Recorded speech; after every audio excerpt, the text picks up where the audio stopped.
surtout sur le choix d'un conjoint. Il y a des gens qui sont revenus pour dire que vous avez dit que certaines femmes ne méritent même pas le mariage. Ah oui. Certaines femmes ne sont pas appelées à être mariées. Oui. Pourquoi est-ce que vous avez dit ça d'abord? Bon, il est vrai que ça peut heurter quelques sensibilités, mais il y a des choses qu'on ne sait peut-être pas dire, parce qu'il y a déjà des congruences, il y a déjà des conventions, il y a déjà des chemins tracés.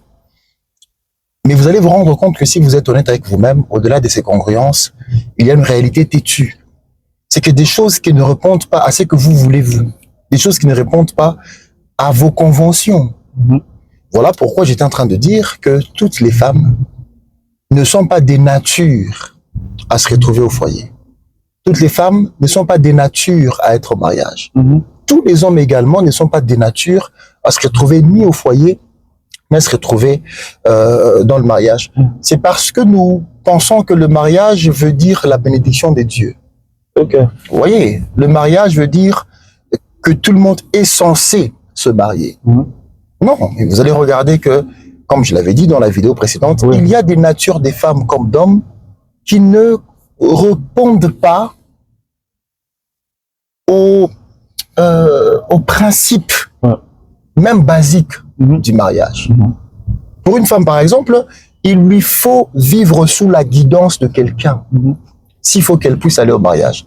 Alors qu'il y a des femmes qui, par rapport à leur nature, sont appelées à guider, à orienter, vous voyez, à gérer. C'est qu'elle ne peut pas être sous quelqu'un. Parce que le mariage exige une certaine verticalité dans son fonctionnement. C'est qu'il faut qu'il y ait quelqu'un qui est un chef, le répondant, et une autre personne qui suit cette personne-là. C'est quand c'est déjà inversé, c'est compliqué. Il y a également des hommes qui ne, par leur nature, ne savent pas prendre le devant, qui ne savent pas orienter les gens, qui ne savent pas... Alors, si un tel monsieur devient le mari, ça va poser un problème. Alors, on ne peut pas dire que c'est des gens qui doivent être délivrés pour qu'ils puissent se marier. Non. Parce que spirituellement, le mariage n'a rien à voir avec Eric va épouser Karine. C'est quoi le mariage spirituellement? Spirituellement, on est en train de parler de l'homme dans sa vanité qui doit rejoindre son niveau le plus supérieur, qui est son auteur. C'est ça le mariage. Ah bon? C'est que le vaniteux va se joindre à l'éternel. C'est ça le mariage. Il doit devenir un. C'est ça le mariage. C'est qu'on fait à l'église. On nous bénit en robe, on bénit la femme en robe blanche, l'homme en costume. C'est pas le mariage, là? Bon, vous savez, naturellement, on appelle ça la matérialisation des évidences spirituelles. C'est comme de la pédagogie. C'est que tout ce qui est spirituel doit être expliqué aussi dans la vanité, dans le monde matériel. C'est pour qu'on comprenne. C'est comme quand on parle de Jésus, il y a des gens qui disent que c'est ce blanc-là. Il a existé ou pas? C'est qu'il faut qu'il y ait une représentation corporelle pour que les gens comprennent que dans le monde des esprits, il y a une dimension qui va au-delà de la conscience humaine, au-delà des faiblesses des hommes, qui, quand elle vient en toi, elle t'élève. C'est comme ça aussi avec le mariage.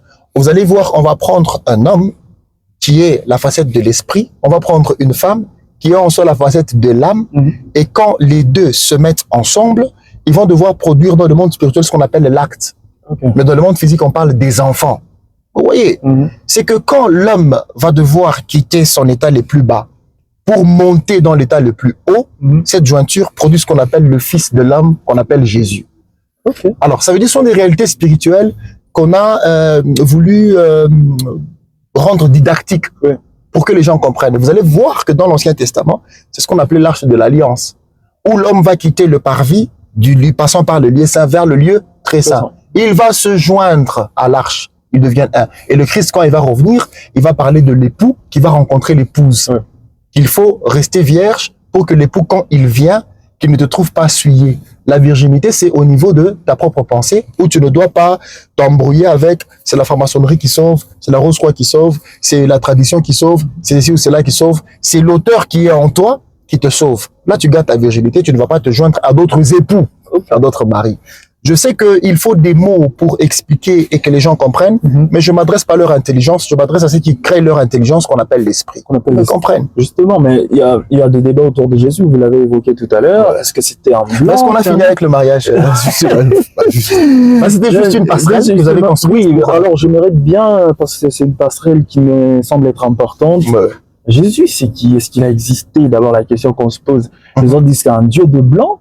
Est-ce que Jésus, c'est cette appartenance? Jésus, c'est, voilà, est-ce qu'on a besoin qu'on ait une certaine appartenance pour être éligible au salut? Attends, ça, c'est des sujets très vastes et très complexes. Ouais. Bon, on a dit qu'on avait improvisé, que c'était juste, comment on appelle ça? En mode masolo. Ouais, une balade. Bon, c'est une balade, mais c'est juste un échange. Un échange, ouais. Alors, quand on va aller dans la fouille archéologique, j'ai parlé d'essai que il y a ce qu'on appelle la didactique. Okay. Pour comprendre les évidences spirituelles, il faut qu'on vous montre. Là, on est dans un véhicule. Hein? On est dans un véhicule. Non, on sait qu'on est dans un véhicule. Ok. Non? On sait qu'on est dans un véhicule. En soi, on est dans la pensée matérialisée de celui qui a créé le véhicule ou qui a innové le véhicule. Tu vois? Là, on est dans sa pensée. Mais faites chair. Sa pensée faite concret. Faites le concret. Non? Ça va être un peu la même chose avec ce qu'on appelle Jésus. C'est que Jésus, pour ce qui est de la pédagogie, on parle d'un humain qui aurait visité la terre, un jeune juif qui serait né d'une vierge. Mais déjà, vous vous rendrez compte que les évidences spirituelles ou les vérités de l'esprit remettent en question ce qui est matériel, parce que le matériel est limité. Là, on va vous dire déjà qu'il est né d'une vierge. Ça commence à devenir compliqué. Et c'est par la rouverture du Saint-Esprit. On parlera du Saint-Esprit, c'est quoi aussi après. Mais vous voyez déjà que la vanité, le monde concret est limité, alors que le monde spirituel n'est pas limité. Oui, le monde concret a une finitude. Le monde spirituel n'a pas de finitude. Je ne me pas du sujet, je réponds à la question. Alors, quand on parle de Jésus, vous allez dans la fouille archéologique, on va vous parler qu'il y a eu, dans ce qu'on appelle l'an 0. L'an 0, encore, on dira c'est quoi après. Dans l'an -3, l'an 0 et l'an 6, il y a eu 3 Yehoshua HaMashiach. Il y a eu 3. Ouais, il y en a eu 3. Il y a de ceux-là qui vont aller même à 7. Des jeunes, un berger, qui faisait des miracles, qui était très intelligent et très sage à son époque. Mais il y a de ceux-là qui vont vous dire non, un tel être n'avait jamais existé. Mais dans la plupart des fouilles archéologiques, il y a des gens qui ont Internet, ils peuvent chercher. On a connu cet homme-là, qui faisait des miracles, qu'on avait même crucifié nu. Mais maintenant, cet homme était de quelle couleur? Est-ce qu'on va dire qu'il était juif? On sait déjà, on sait voir les juifs. Ils tendent vers... c'est quoi? C'est en Asie. Oui, en Asie. Ils sont de la peau rouge ou jaune. Jaune. Je ne sais pas. Mais il y a de ceux-là qui vont vous dire que Jésus avait des cheveux crépus, qu'il était noir. Tu vois? Mais dernièrement, on a c'est Jésus qu'on nous présente. On va vous parler de... C'est qui cet artiste peintre qui avait reproduit le tableau de Jésus? Je pense que vous le connaissez. Qu'il aurait pris tout ce qu'il avait comme linceul de Jésus. Il a reproduit le visage, il a dit que c'est celui-là. Et il tend vers la blancheur. Quand vous allez chez Ometundu, il y a un penseur africain que je respecte beaucoup, mais le nom m'a échappé. On dit que Jésus était un noir et que tout ce qu'on prend de Jésus, on va le retrouver dans la mythologie égyptienne, babylonienne et le reste. Alors, il y a comme un flou. Pourquoi? Parce que on pense que Jésus, c'est comme quand je vois Nathan dans son corps. Et même le disciple de Jésus avait le même problème, à l'instar de Philippe, qui va dire à Jésus, mais Seigneur, tu as tellement beaucoup parlé, hein? Montre-nous le Père, et cela nous suffit. Jésus va lui dire que tout ce temps que je suis avec vous, tu me demandes que je puisse te montrer le Père. C'est comme qu'il dirait déjà, Philippe pensait que Jésus était son corps physique. C'est à ce niveau-là qu'il y a beaucoup de débats maintenant. Beaucoup de débats parce que les Africains vont se dire, on nous a amené un Jésus blanc. Et les Occidentaux vont penser qu'ils ont amené Jésus. Alors qu'au fond, quand vous allez dans la Bible, dans les livres d'Ésaïe, on va vous dire que son visage n'attirait même pas le regard des hommes parce qu'il n'avait aucune beauté. Alors que Ésaïe, c'est dans l'Ancien Testament. Vous voyez? Et Jésus est né dans le corps à partir de Matthieu.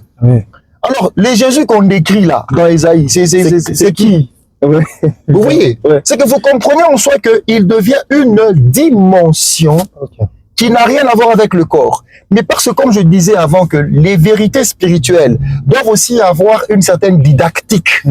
C'est à ce niveau-là qu'on pense que Jésus était blanc ou comme il était noir. On va se poser la question de savoir l'esprit à quelle couleur. Il y a des corps à la peau blanche, à la peau noire, à la peau jaune, à la peau rouge. Mais l'esprit à quelle couleur? Parce que l'esprit va au-delà de la corporalité.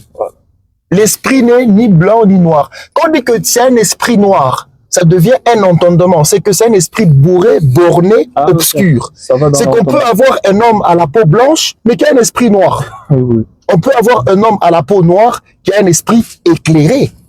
Voilà pourquoi à ce niveau-là, on va quitter le Jésus du corps physique. Voilà. Celui-là n'apporte rien. Celui-là ne sauve même pas. Ah bon? Il ne sauve même pas. Mais regardez même celui qu'on nous a présenté. Il a déjà vieilli aujourd'hui. C'est un acteur de film, non? Oui. On va dire que Jésus a vieilli. Il s'appelle Jim Caviezel. Voilà, Jim Caviezel. C'est que si vous tapez Jim Caviezel, vous allez voir que il a grandi, il a vieilli. Il met de costume, il reste encenglé, il a faim, il fume. On va dire que Jésus fume.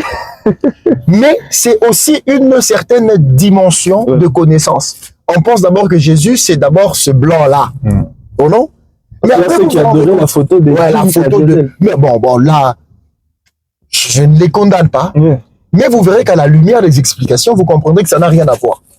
Il connaît aussi ses peurs, il connaît ses difficultés et tout le reste. Mais Jésus, c'est une dimension spirituelle qui vous amène à vous joindre à l'auteur de tout. C'est ce qu'on appelle le chemin.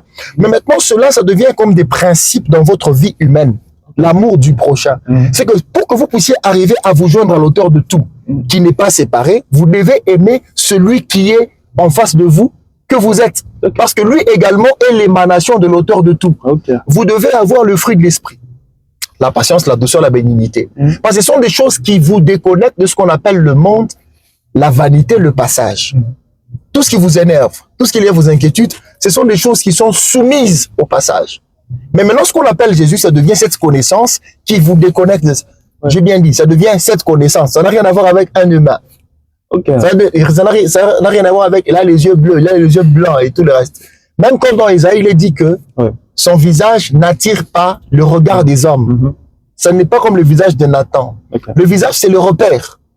Ça veut dire dans le monde spirituel, ce repère qu'on appelle Jésus, qui va te dire il faut pas envier. Ça ne peut pas plaire à l'état d'homme qui aime envier.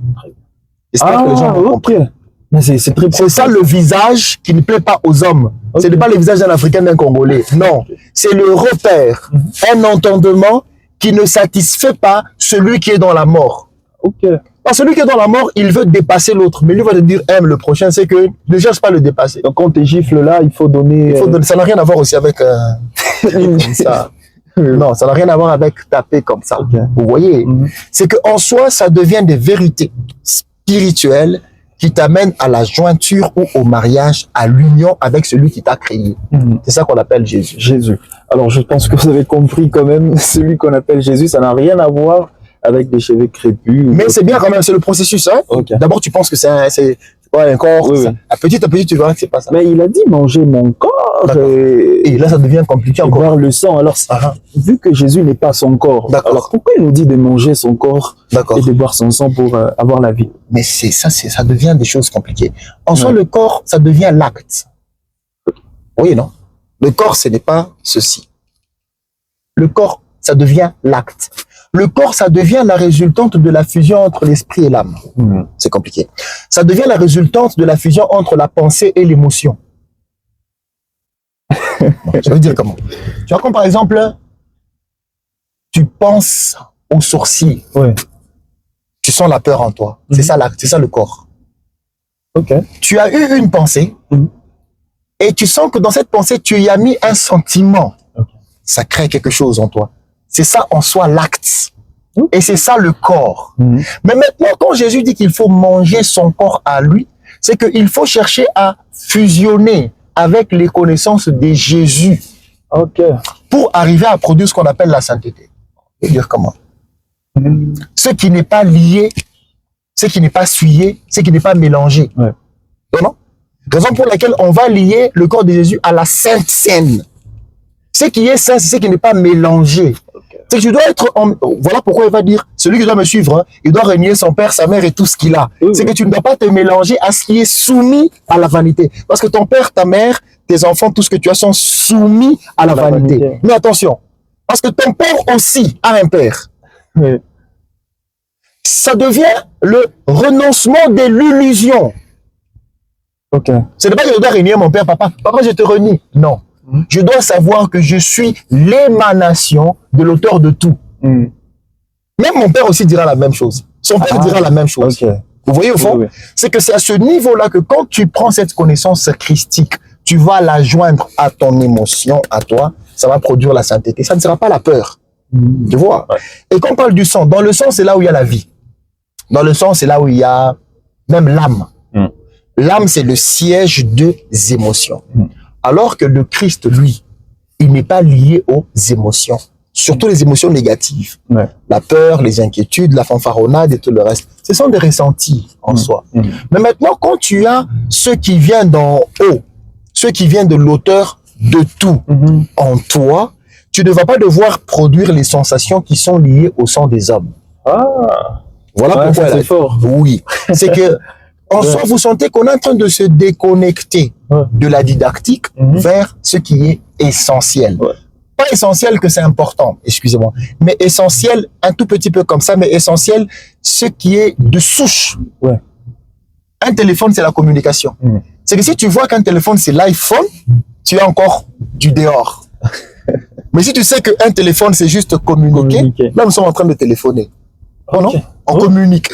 C'est que tu vas quitter le monde des apparences, le monde de la mort, vers le monde des essences. C'est à ce niveau-là où le Christ parle à la femme samaritaine, dit que mon eau que je te donne va étancher définitivement ta soif. Parce que là, le Christ va t'amener dans une dimension des essences, pas des résultantes où c'est ce qu'on appelle l'enfer, la GN, là où il y a les déchets qu'on jette. On peut jeter un iPhone, mais on ne va pas jeter la communication. Ouais, non? Effectivement. Bon, je ferme la parole. Ah ouais,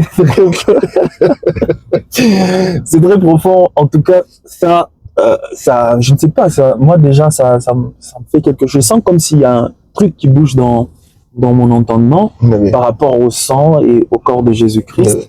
Alors, on va poursuivre, M. Jérémy, on va prendre encore quelques instants. C'est par rapport à cette question épineuse qu'on avait, par rapport au choix.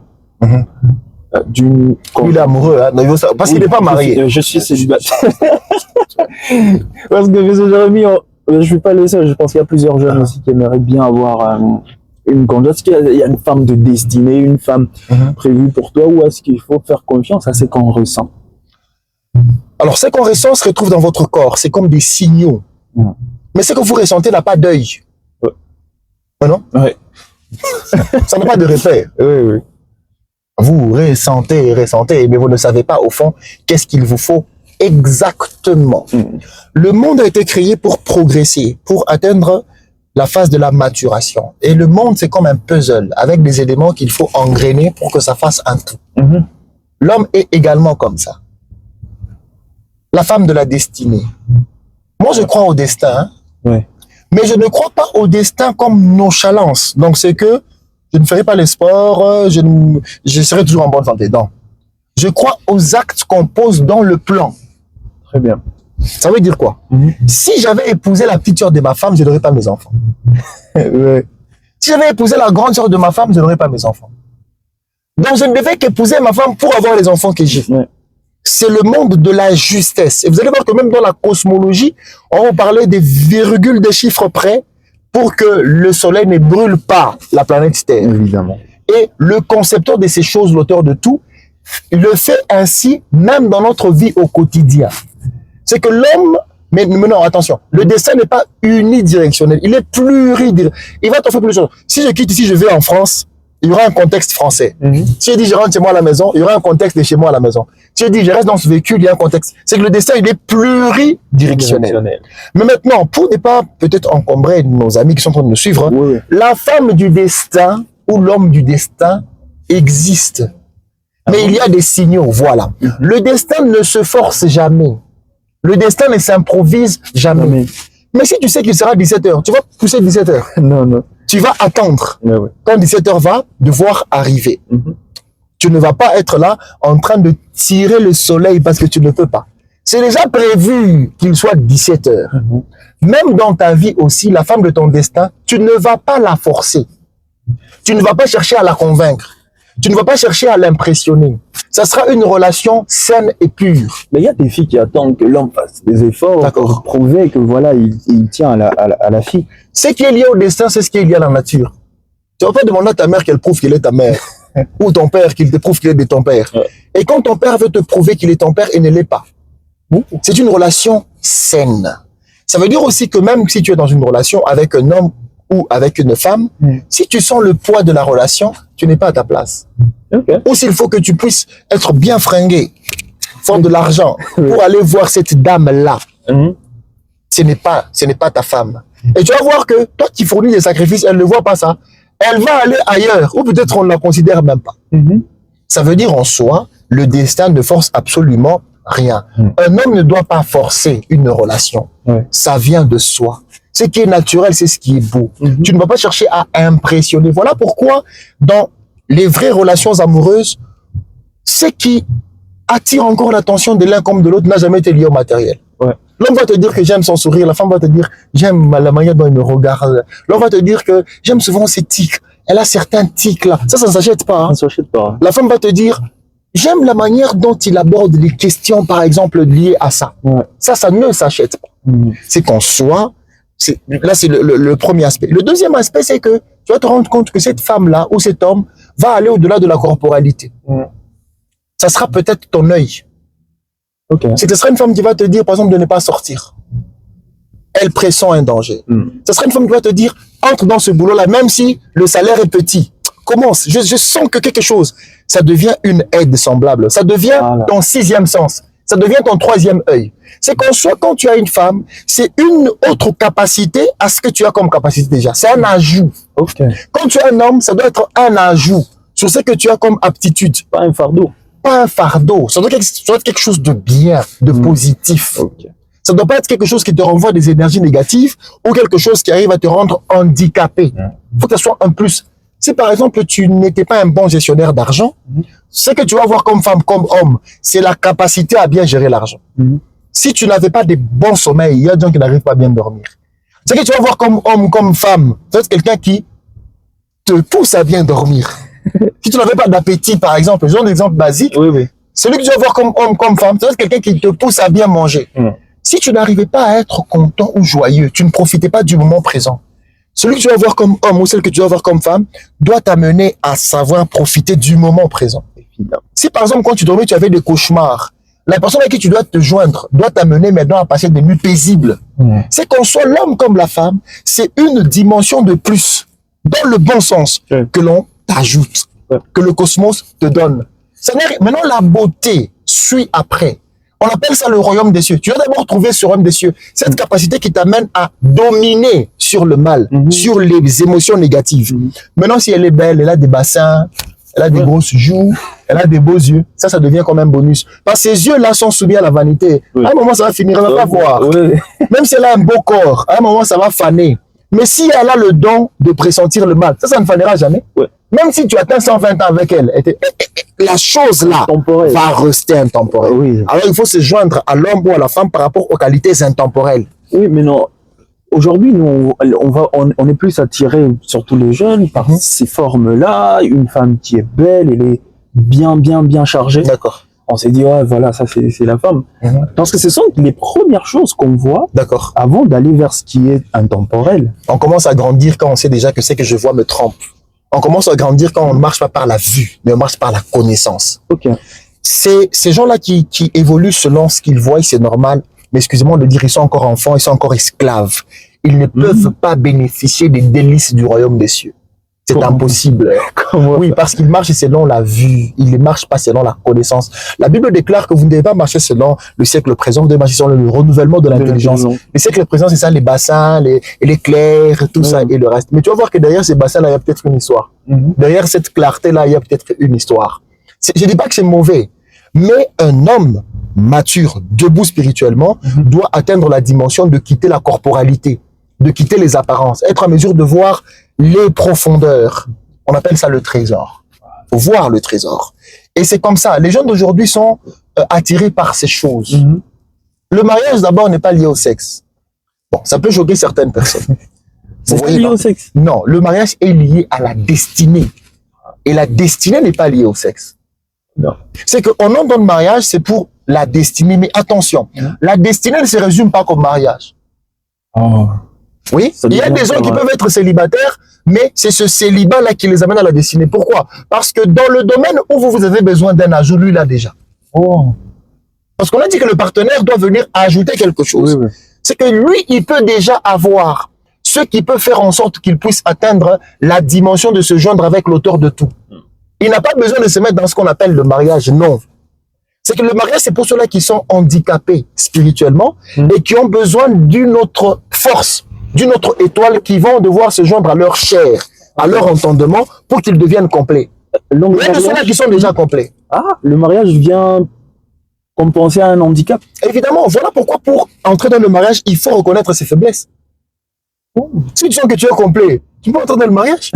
Mais les autres, parce que les autres, ils doivent nécessairement coucher, parce qu'ils ne vont pas coucher hors du mariage. Là, ouais, je vais reprendre. Le mariage, c'est la liaison.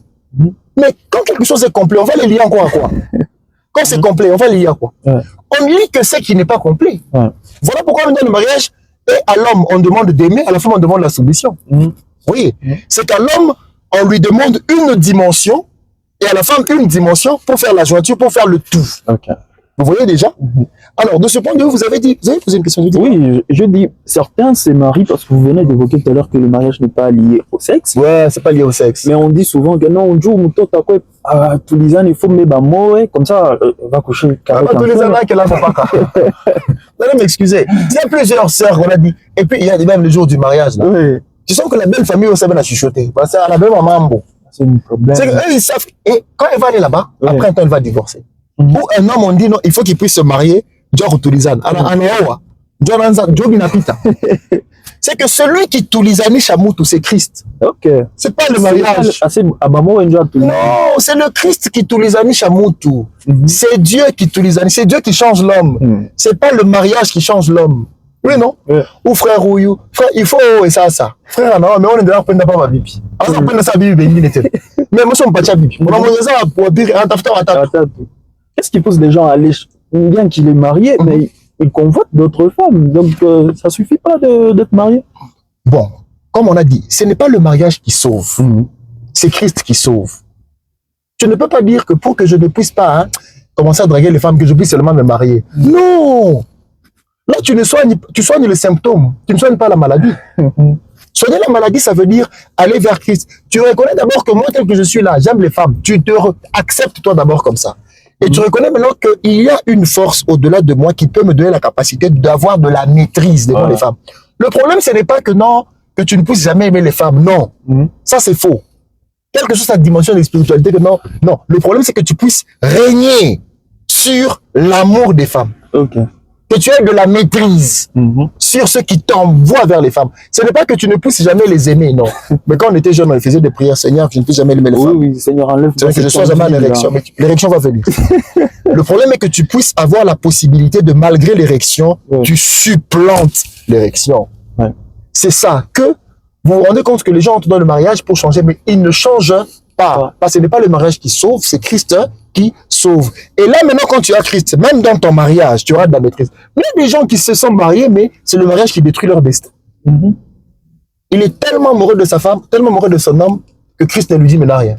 Voilà pourquoi il ne faut pas prendre le mariage comme une bénédiction. Parce que si tu prends ça comme une bénédiction, tu prends ça comme un tout. Il y a des gens qui disent que oui, frère, c'est pour au côté de la commission. Je ne sais pas t'as autres. Évidemment. Ton enfant, c'est que en soi, ce ne sont que des process qui nous amènent vers l'auteur de tout. Ça peut être le mariage, ça peut être le boulot, ça peut être.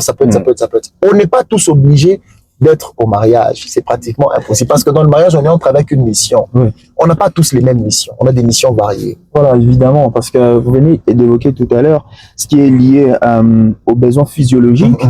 C'est-à-dire, ce sont des choses pour lesquelles on ne peut pas prier. Non, Seigneur, enlève à moi cette envie de femme, enlève cette envie de je ne sais pas quoi. Parce qu'on parle du mariage. Mais Dieu a déjà mis l'envie. Maintenant, pourquoi tu veux qu'il enlève? Dieu ne se contredit pas. Les autres disent que l'Ibacham tout bien paie pas bouche. Arrête. Attendez, là, ça peut être aussi une évidence. En soi, excusez-moi, Boucharat, tu me l'as dans tout le monde, même dans les fourmis. Donc, c'est lié à non même la plaisance. Et personne ne vous montre que non. Je m'en tout prêcher à c'est maintenant toujours une Voilà. Ça veut dire quoi? C'est que en vous, vous avez maintenant la puissance, la force pour vous régner sur... C'est ce qu'on appelle le royaume des cieux. En soi, c'est ça, entrer dans le royaume des cieux. Vous devenez roi, vous commencez à régner. Les cieux, c'est les choses de la liberté, parce que quand tu montes, ça devient plus vide. Il y a plus d'espace, tu n'es plus retenu, tu n'es plus dans une cage. Vous voyez, c'est que maintenant, quelqu'un, il règne maintenant sur l'impudicité. Il règne maintenant sur... Non, il peut regarder comme ça. Hein, mon frère, les belles femmes sont les belles femmes. On ne peut pas changer. Les bonnes choses sont les bonnes choses. Tu vas dire non, Dieu va te transformer, tu vas les voir moches. C'est faux. Parce que ces belles femmes-là, c'est Dieu qui les a créées. Seulement, Dieu va te donner la possibilité de te maîtriser, de te maintenir. Tu vas quitter les envies vers la contemplation, vers l'admiration. C'est différent. C'est différent. Tu peux regarder une femme, mais pas avec envie, mais avec contemplation. Oui, parce que c'est Dieu qui l'a créée. C'est Dieu qui l'a créée ainsi. Elle est belle. C'est Dieu qui l'a créé ainsi, il est beau. Mais si tu es une femme mariée, tu auras cette capacité. Le problème, ce n'est pas seulement d'être une femme mariée. Même une femme normale. Donc, c'est que toi, tu vas commencer à partir partout. Même un homme, même s'il n'est pas marié. Le problème, ce n'est pas que non, parce que tu es un homme marié. Non, quand tu es un homme, tu ne dois pas commencer à courir partout. Là, tu es encore un homme animal. Tu es instinctif. Un chien, même s'il est rassasié, tu ne fais pas courir. C'est que tu vas quitter la phase de l'animalité vers la divinité. C'est que tu vas commencer même à voir comment tu veux envier, mais tu seras au-dessus de ça. Parce que je vous une parenthèse, envier, c'est pas un péché. Hein. Ah bon? Non, on dit que l'envie, c'est un péché, monsieur. Non, non. Là, ce sont les œuvres de la chair. Il y a une différence entre les œuvres de la chair et les péchés. Vous voyez, non? Il y a, je pense, moi je ne retiens pas les versets bibliques. On va te dire que quand tu te mets en colère, ne pêche pas. Allez chercher, je pense à Ephésiens ou quelque chose, 2,7 ou quelque chose. Je ne maîtrise pas bien les versets. Quand tu te mets en colère, ne pêche pas. Jésus s'est fâché. Il péchait. Il a fouetté les gens dans le temple. Il était fâché. Jésus était triste. Jésus pleura. Non. Tu vas dire que quelqu'un, quand il est triste, il a péché. Jésus s'inquiétait. C'est quoi le péché? Non, qu'on comprenne d'abord. On comprend le péché. On va comprendre le péché. Jésus s'inquiétait. Jésus se fâchait. Il se mettait en colère. Dieu se met en colère. Il pêche. Il est un Dieu jaloux. Dieu devient jaloux. Est-ce qu'il pêche? Parce que vous dites que toi tu as jalousé, tu as péché, tu as envie. C'est faux. Voilà pourquoi il y a des gens. Il était païen, il s'est fâché. Il naît même de nouveau et continue à se fâcher. Oui, mais... Et tu auras l'impression que, mais au juste, je suis né de nouveau ou pas? Les gens doutent, ils remettent même en cause leur conversion. Voilà. Mais non, je vous donne un verset pour que vous puissiez comprendre c'est quoi le péché. La Bible déclare, vous allez chercher ce verset. Quand tu te mets en colère, ne pêche pas. Ne laisse pas le soleil se coucher sous ta colère. Sous ta colère, évidemment. Le diable n'est pas lié au péché. Hein?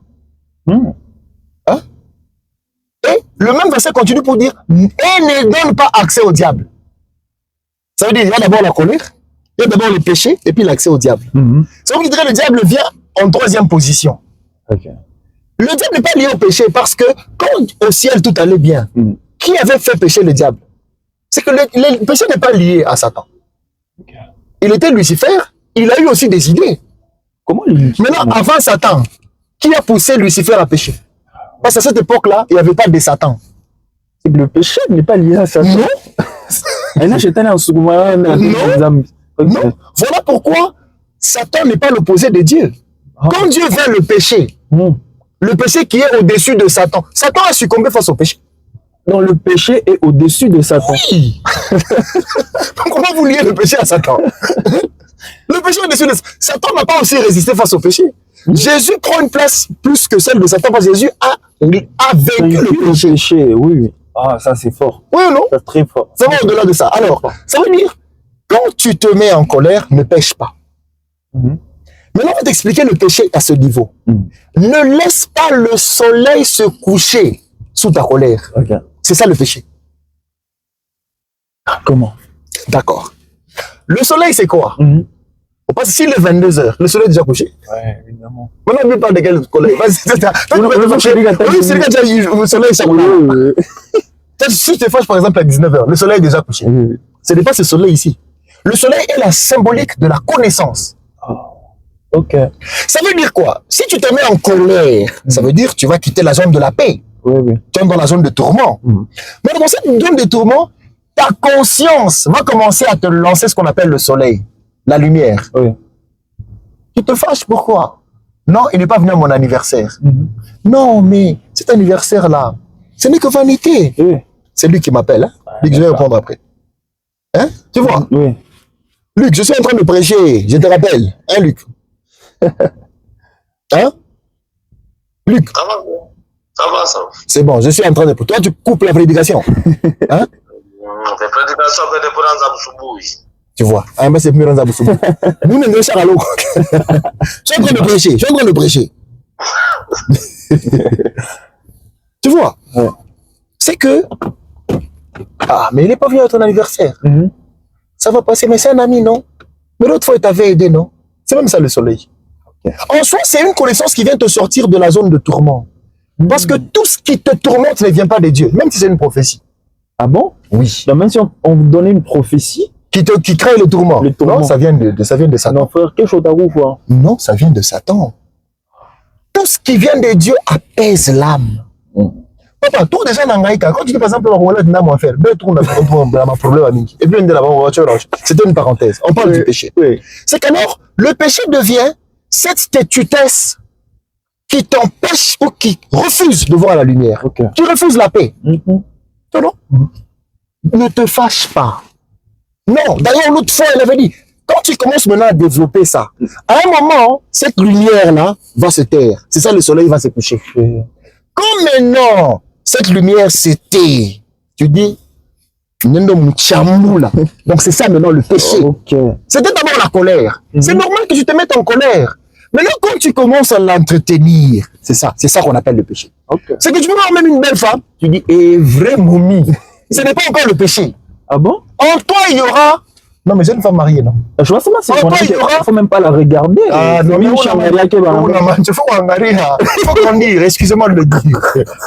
Il faut qu'on dise. Il faut vraiment que tu grandisses. Parce que même si tu ne regardes pas, tu vas aller avec l'image. Ah oui. C'est que, attends, il y a quelque chose. Autant que tu peux tout faire. Regarde, c'est Mich, t'as piqué le deuxième regard. Ah, là, attends, le deuxième regard, il est marrant, du deuxième regard. Parce que là, dans tes pensées, tu vas tout faire. Ouais. Maintenant, si dans tes pensées, tu es déjà mort, tu n'auras pas la capacité d'entretenir ce qu'on appelle le péché. C'est ce qui te garde dans la condamnation, ce qui te retient dans la vanité. Ça devient maintenant ça le péché. Quand l'idée, parce que au ciel, tous les anges avaient la possibilité, jusque-là, pas. C'est mon mouton, on doit pareil. Ah, tu n'as pas. C'est peut-être la deuxième chétane. Bon, c'est des vérités spirituelles. Oui.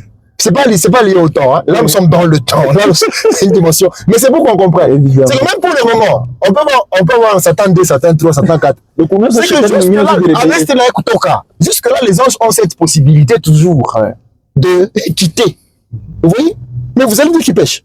C'est qu'ils peuvent même avoir la possibilité de dire, ah, mais pourquoi on n'adore que Dieu? Maintenant, quand ils commencent maintenant même à monter des plans, c'est là que ça devient le péché. Le péché naît à ce niveau-là. C'est que Satan, quand il dit que pourquoi on adore que Dieu, Lucifer à l'époque, pourquoi on adore que Dieu?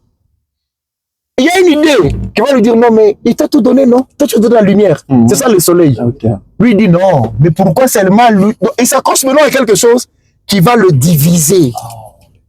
C'est là le péché. Mais maintenant, le diable, quand on te dit, ne donne pas accès au diable. Le diable, c'est cette capacité maintenant qui te pousse à ne rester que dans cet état-là. Voilà pourquoi Jésus, on appelle le Rédempteur, il vient te sortir de cet état-là. On va prier dans ma Jésus. C'est pas ça. On va te dire, non, Dieu t'a déjà pardonné. Et tu sens en toi que oui, c'est bon. Mais qu'est-ce qui prouve que tu t'as pardonné? On veut seulement de t'informer. Toi, tu as insulté. Mais quand tu es au culte, on dit, talomba ou takas. Tu dis, moumou ou takas. Et pour l'instant, tout se passe au niveau de ta pensée.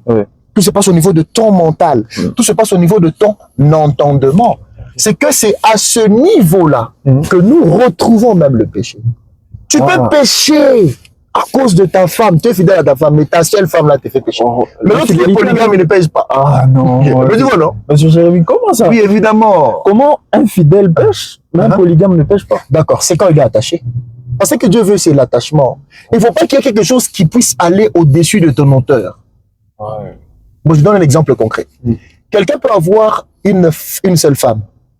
Mais une seule femme, là, je me dis, pourquoi on attend à méditer. Ça, je te compare à madame. Papa. Mais quelqu'un peut avoir plusieurs femmes. Mais là, la discipline, hein, il va méditer.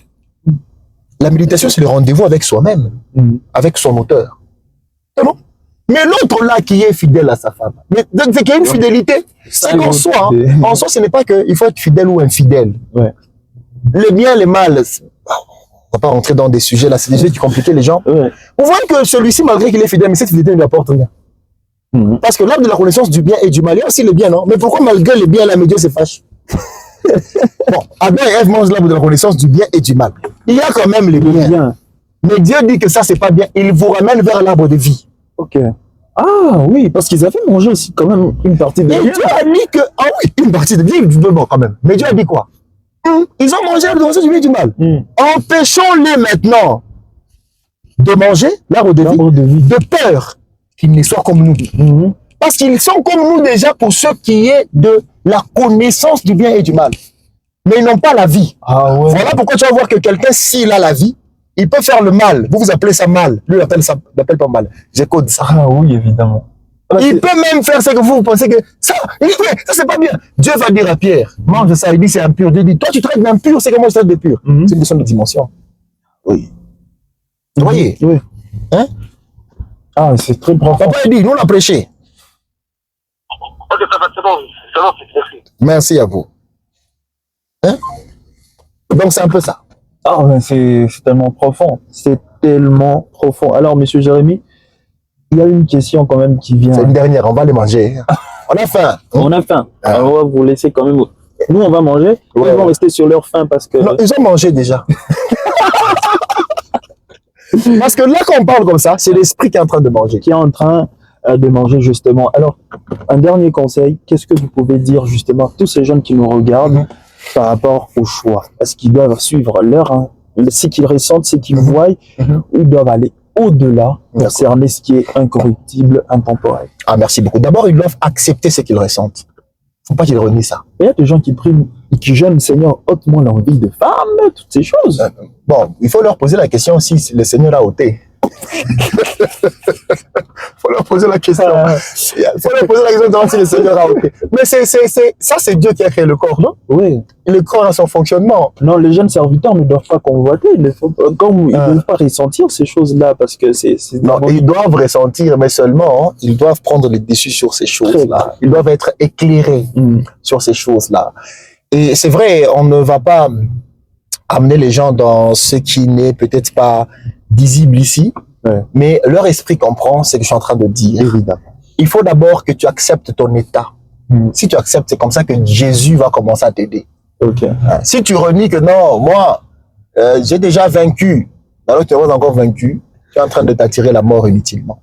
C'est que ne vous interdisez pas d'abord de convoiter. C'est lié à votre nature. Tu vas te créer un fardeau, une surcharge. Accepte d'abord ta nature parce que tu es un humain, tu es un homme. Et c'est comme ça que le Christ même va commencer maintenant à venir dans ton humanité. Reconnais d'abord que moi je convoite, moi j'envie. Je succombe. Mais je crois en une dimension qui peut me donner la capacité de supplanter ces envies-là. Et tu verras que au fil du temps, au fur et à mesure, cette dimension va commencer à venir en toi. Ce n'est pas, la Bible dit quoi? Jésus dit, Père, je ne te demande pas de les ôter du monde. Ah oui. Mais de les préserver, du mal. Quand tu veux que, non, cette envie, je vais la couper. tu veux sortir. On va faire une fois. Et seulement une vie sobre. Et une vie alignée. Pourquoi Mungu, mariage, c'est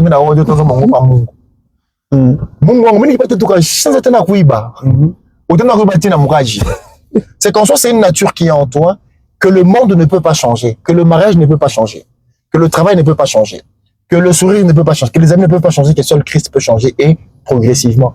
Mais je vais finir par là. Les gens sont pressés d'être sauvés, mais Jésus lui-même n'est pas pressé que vous soyez sauvés. Même pour être sauvé, il faut les processus, non? Tu ne peux pas déjà, aujourd'hui, tu commences à dire la Bible, déjà tu commences à, tu n'es pas dans les femmes, tu n'es pas dans, aujourd'hui, Parlez bita kurudiri hein. Ça veut dire un frère que ou on a champon bendi ou impombo na cha ni mwe ou na waza. Aussi longtemps que l'héritier est encore enfant, il est différent rien d'un esclave. Ouais. Quand il est encore un esclave, il est sous des tuteurs et des administrateurs jusqu'au temps fixé par le père. C'est très fort. Cette phrase. Jusqu'au temps fixé par le père. C'est que le père a déjà fixé le temps de ton esclavage. Un enfant peut dire, moi j'ai mon enfant qui me dit, papa, j'ai maintenant grandi. Tu peux sortir. Mais moi je sais qu'il n'a pas encore grandi. C'est qu'un enfant peut dire que mien pour me saminer à chapa. Et j'en ai dit quoi mon papa. Ou quoi moi ça c'est qu'il y a pas ridi. Donc est-ce qu'il n'a pas ça bien. Accepte le moment, ce n'est pas qu'on vous demande d'aller faire le mal, mais restez en paix. Croyez au processus. Ce n'est pas vous qui vous sauvez, c'est Dieu qui vous sauve. La Bible déclare que ce ne sont pas par les œuvres afin que personne ne se glorifie. Oui. C'est que ça veut dire que même le mal, attends, je me suis te dire quelque chose. Tu vois, même les gens qui font le mal, bah, il y a la bonne boca. Ah bon? Même le mal, tu n'as même pas la possibilité de faire le mal. Ou ton pas. C'est qu'on soit, crois au Seigneur Jésus, vis ta vie calmement, laisse que Dieu t'amène là où il est en train de t'amener parce qu'il t'a aimé avant toi. Que la paix du Seigneur soit avec vous, soit avec nous. Que Dieu continue à éclairer nos yeux. Oui. Que Dieu continue à nous épargner du mal parce que c'est lui qui le fait. Que Dieu continue à nous donner la paix dans nos cœurs. Si ça fait ta paix, si jusque-là ce n'est pas encore le moment, bois dans la paix. Parce que j'ai vu des gens, ils boivent, mais ils n'aiment pas les gens. Et j'ai vu des gens qui ne boivent pas, mais j'ai vu des gens imbuveurs, mais qui aiment les gens, qui veut du bien pour les gens. Mais j'ai vu quelqu'un qui ne boit pas, quand il apprend seulement que tel a acheté de ça, on en a la rumba. Vous voyez? Ouais, c'est vrai que les autres peuvent juger ce qu'on dit, mais ce sont des vérités. J'ai vu des gens en train de lire la Bible, mais il est dans la rivalité, dans la concurrence. Mais d'autres qui ne savent même pas que la Bible, ni les mapas, en appendant à la kebat. Et cette rivalité, c'est moi-même. C'est chez toi, 40 jours de prière. Attention, c'est les jeunes là. Tu vois les gens en train de faire la concurrence sur les lougas. Qui dit il y a louga qui n'est bon. Le sel, c'est même pas le louga. Parce que spirituellement, les lougas, c'est même pas les robots que ça n'a rien à voir. Mais continuez d'abord à dire ça, petit à petit. Vous comprenez ce que signifie une nouvelle langue. Vous voyez? Donc c'est vraiment ça. Merci à toutes et à tous de nous avoir suivis. On a pris M. Jérémy à la hâte. D'ailleurs, comme vous remarquez le décor, et merci de nous avoir suivis. Merci M. Jérémy pour... Merci beaucoup Nathan, merci beaucoup. Pour vos réponses, ô combien importantes. Nous, on va les manger. J'espère que vous aussi, vous venez de manger. On va les manger. On va les manger. On va les nourrir le corps. C'est pas un péché. Il faut avoir l'équilibre. Il faut l'équilibre le corps. Chacun en son temps. Autre gamin, on a prêché. Quand on a moutété, qu'on a sombé, et puis il pique bien. Avec ma fouta, avec un kalanga, ça te tient. Je ne me pas aux élèves. Justement, tu as dit que tout a combien à autre point. Donc, il faut l'équilibre. L'équilibre entre esprit, corps, âme. Il faut aussi, à un moment, donner à ton âme des choses. Écouter la bonne musique. On va parler aussi de ça. Hein? Ah oui, évidemment. La bonne guitare. Bonne guitare. Acoustique. D'ailleurs, écoute, les artistes, mais... Nathan. Si vous écoutez la chanson Makolo ya Masia de Carlito. Carlito, là, ça. Sur la même mélodie, tu peux chanter. Tu es digne. Oui, évidemment. Il y a des mélodies de Fali sur lesquelles tu peux chanter une chanson de Moïse Mbie. Et puis il y a des mélodies de Emen Kalou. Chante Westlife. Oui. C'est que... On en parle prochainement. Merci. Merci à tous. Équilibre, esprit, vanité, c'est Dieu qui a tout créé. C'est Dieu qui a tout créé. Nsamba guitare, Quand on fait au sport, on te pique à quoi Fali, guitare, on est piqué à quoi Moïse Mbie. Faut faire le sport. Bon, c'était pas ça le sujet. Dieu vous bénisse. Mais ça va nous aider à quelque chose. Merci beaucoup. Merci. À la prochaine.